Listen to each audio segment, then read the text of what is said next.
So I wanted to talk a little bit about the things we say to ourselves. I don't think people understand just how important it is to monitor the things you say to yourself and even the specific words that you use. I've always understood that self talk was really important.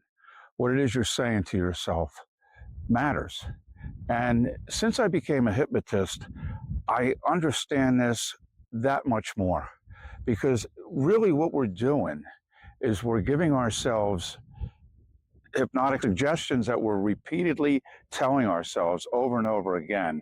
And because it's coming from us, we're going to believe it, we're going to think it's true. And because we are repeating it so often, it becomes ingrained and it becomes a belief over time. And so you really need to be careful about what you're saying to yourself. It matters so much. And I've always been a positive thinker. And I'm not going to say always because this was something I really had to work at for a while. I had the same fears and self doubts as everybody else does. And it took a while before I realized that I was doing that to myself, that I was giving myself negative suggestions. And people have a negativity bias.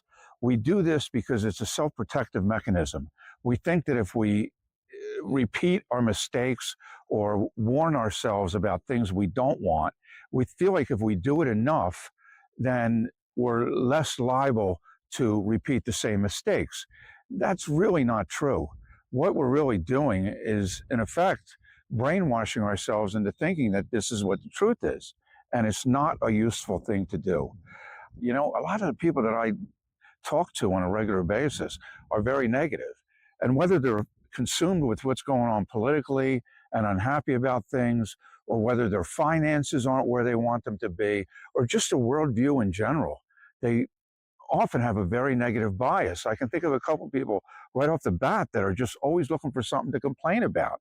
And I worry that it's affecting me because I'm hearing these things repeatedly. And even though when I hear them, I'll give you a little hint of what you can do, whether you're doing it to yourself or you're hearing it externally. If you say to yourself, delete, like you're hitting a delete button, imagine you're hitting a delete button on a computer keyboard and blinking, delete, delete, delete, blinking with volition, blinking on purpose deliberately.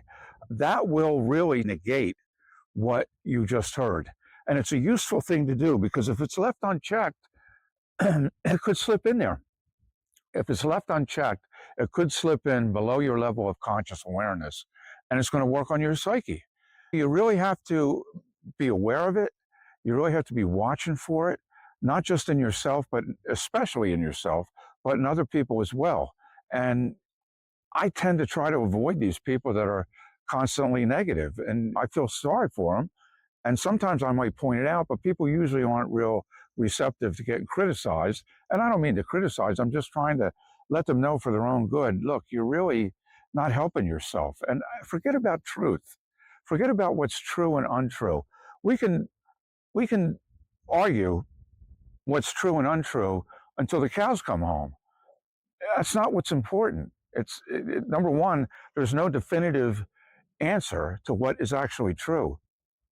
We don't even know what's true until much time has passed and we can look back and say, oh, that's what was true.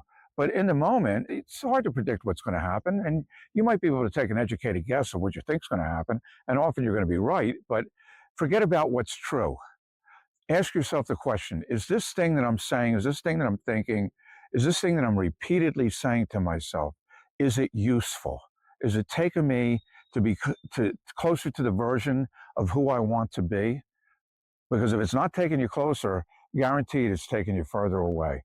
This is just some food for thought. And whether you're riding your horse and you're telling yourself, oh, he's a bad boy, I'm going to have problems with him. And I learned this, I've worked with horses for 50 years as a professional. And if I went out in the morning and I said to myself, oh, geez, I got to work on this filly today and she's nasty, she's just not good to get along with.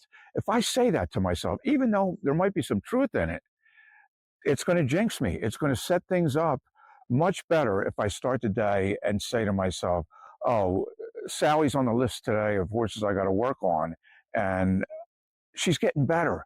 I've noticed she's getting better. I think she's really trying to be good She's really better than she used to be.